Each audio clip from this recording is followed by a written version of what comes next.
in John chapter 15, verse 13. Greater love has no one than this, to lay down one's life for one's friend. Why does God keep always saying love? And every time he uses it, it's always like the root word, the Hebrew version of it is, it's always given.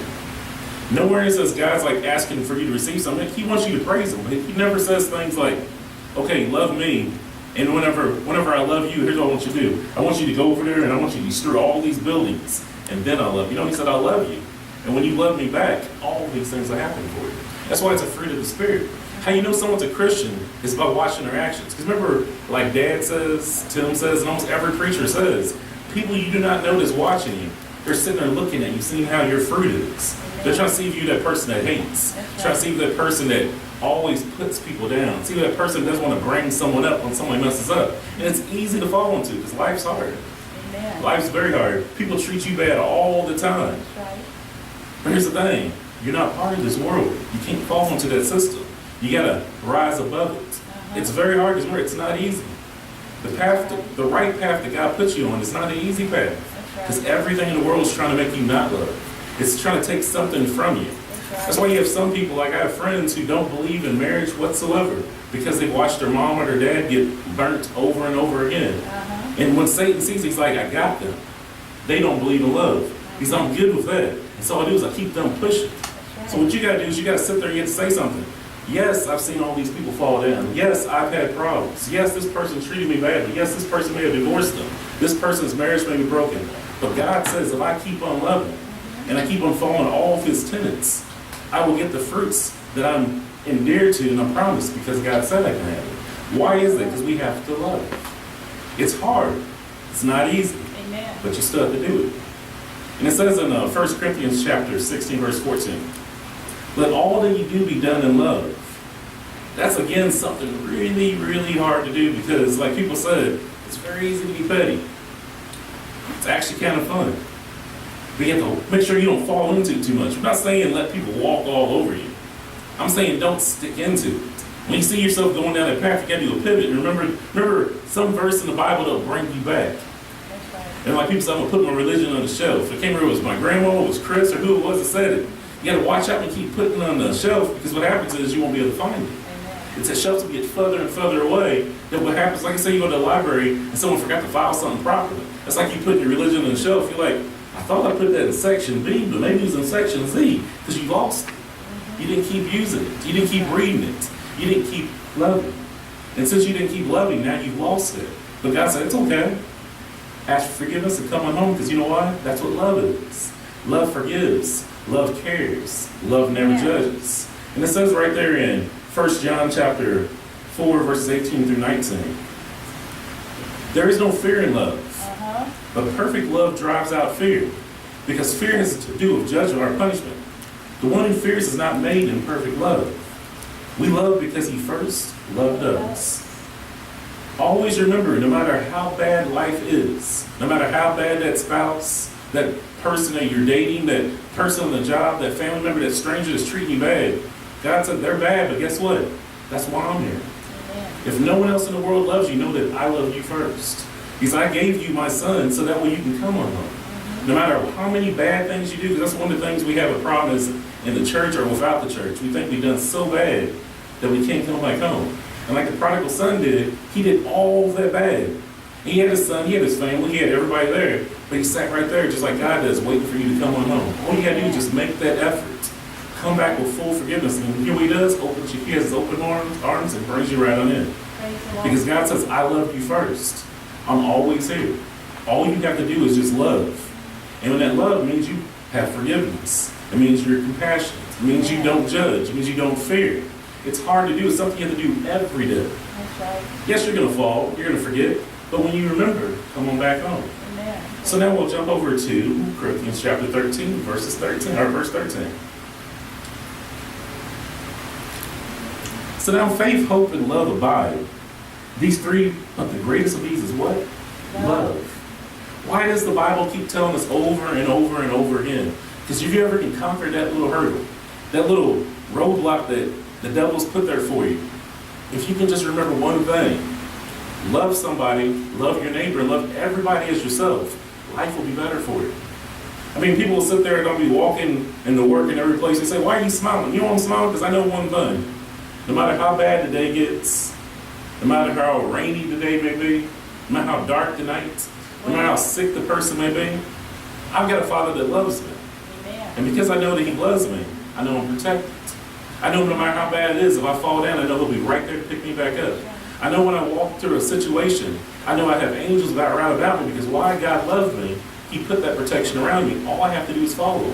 Because why? Because I love God. Amen. And you can too. It's not hard to do any of this.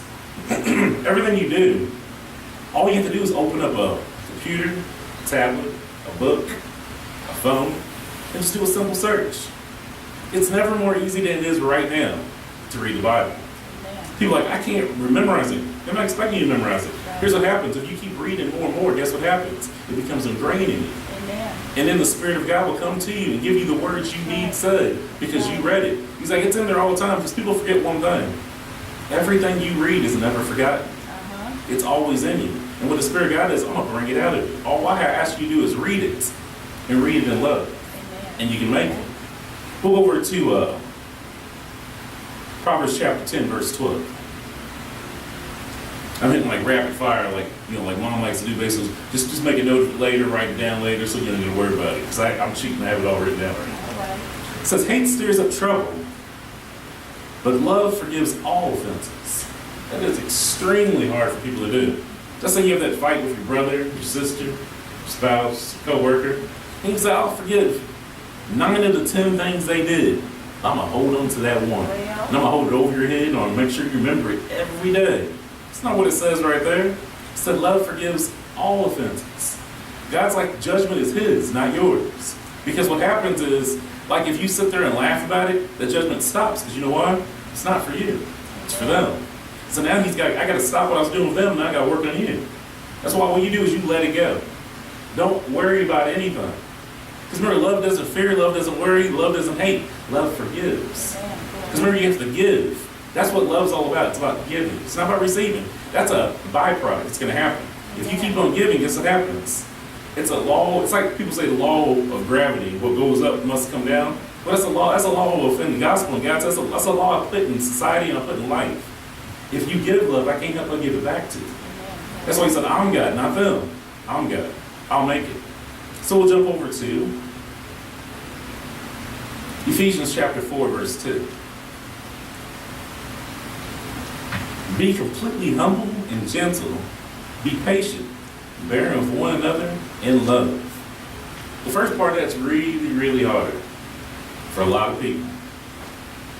It says be completely humble and gentle. It didn't say be humble and gentle. It said be completely humble and gentle. People love being petty, and people love showing you what they got. No matter what it is, just so they can put you down a little bit. That's not what love is. Love's not made for you to feel better than everybody else. Because I mean, it's easy to do. Let's say you have like that brand new Mercedes, or you bought that brand new car when you were a kid, or your parents gave it to you, and it looks a little bit better than one of your classmates. Like, I'm gonna put him down, I'm gonna put her down. That's like, that's not what that was for. You're blessed. Be happy about it. Don't use it to put someone else down. Because guess what? You just put that bad seat out there. Let's say the tide turns later in life, and they have a slightly better car than you. They put you, look, why are you being so evil to me? You put that seat out there. That's why God wants you to love. It's not just because He wants you to love. He wants you to love because He wants you to do it. Because all the things He can tell around that. If you love, you have nothing but good seed. Amen. And when you have good seed, He can't help but come back to you with better seed. It's not hard. Like when you plant, you don't plant weeds. You plant like corn. You plant green beans. You plant whatever kind of seed you want to come up. So if you plant hate, guess what's going to come up? If you plant love, guess what's going to come up? That's all God wants you to do. He wants you to love because that's why it's a fruit of the Spirit. So we jump over to Galatians chapter 5, verses 22 through 23. In case you know, I thought I was making this up, it's fruit of the Spirit. Because when Tim talked about it, Chris talked about it, Dad's talking about it, Mom's talking about it, and just whatever pastor or preacher you listen to, I'm sure they've talked about it as well. It says, but the fruit of the Spirit is love, joy, peace, patience, kindness, goodness, faithfulness, gentleness, and self-control. Love was the first fruit of the Spirit they talk about there. It's what you should reference to when you think about fruits of the Spirit. Because we'll get on those later. You'll listen to different people. They'll tell you all about it. You have joy, you have peace, you have patience, you have kindness, you have goodness. But if you love all the things after. If you love, you will have peace. If you love, you will have joy. If you have love, you will have patience. If you love, you will have kindness. And if you love, you will have goodness. If you love, you will be faithful. And if you love, you will have self-control. People who don't have self-control, people who don't have patience, it's because they don't love whatever they're in. They may not love their job, they may not love their spouse, they may not love anything about it. And because of it, they can't stay faithful. But if you love, you have all those things you need. Because love never will die. As far as the sun remains, earth remains, there always will be love. Because God is love. And it says in Ephesians chapter 5, verse 2, live a life of love just as Christ loved us and gave himself up for us as a fragrant offering and a sacrifice to God. Why did he do that? Because he loved you. He gave his life because he loved you. And because he did that, now he expects one thing from you. Love your neighbor just as yourself. And I hope something I've said has helped someone today to know that love's always going to be alive and it's something you should always do. Amen.